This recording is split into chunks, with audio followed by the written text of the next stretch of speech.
الله ودود، يعني محب لكم عطوف. ولذلك في الحديث القدسي الذي جعل الله فيه منهج عباده المؤمنين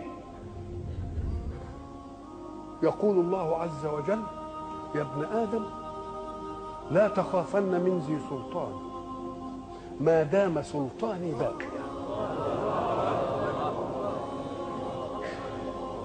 وسلطاني لا ينفد أبدا.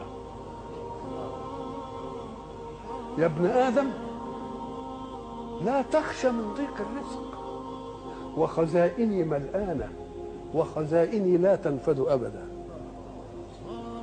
يا ابن آدم خلقتك للعبادة فلا تلعب، وضمنت لك رزقك فلا تتعب. اوعى تفتكر تتعب يعني بجوارحك، تتعب بقلبك وتنشغل بيه. انت الجوارح تعمل والقلوب تتوكل. الجوارح تعمل والقلوب تتوكل. خلقتك للعبادة فلا تلعب، وضمنت لك رزقك فلا تتعب. فوعزتي وجلالي إن رضيت بما قسمته لك أرحت قلبك وبدنك، وكنت عندي محمودا.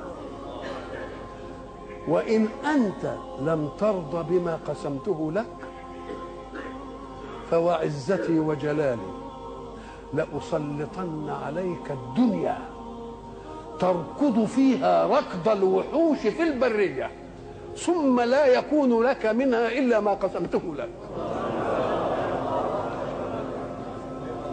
يا ابن آدم خلقت السماوات والأرض ولم أعي بخلقهم، أيعيني رغيف عيش أسوقه لك؟ يا ابن آدم لا تسألني رزق غد كما لم أطلب منك عمل غد. يا ابن آدم أنا لك محب، فبحقي عليك كن لي محبا.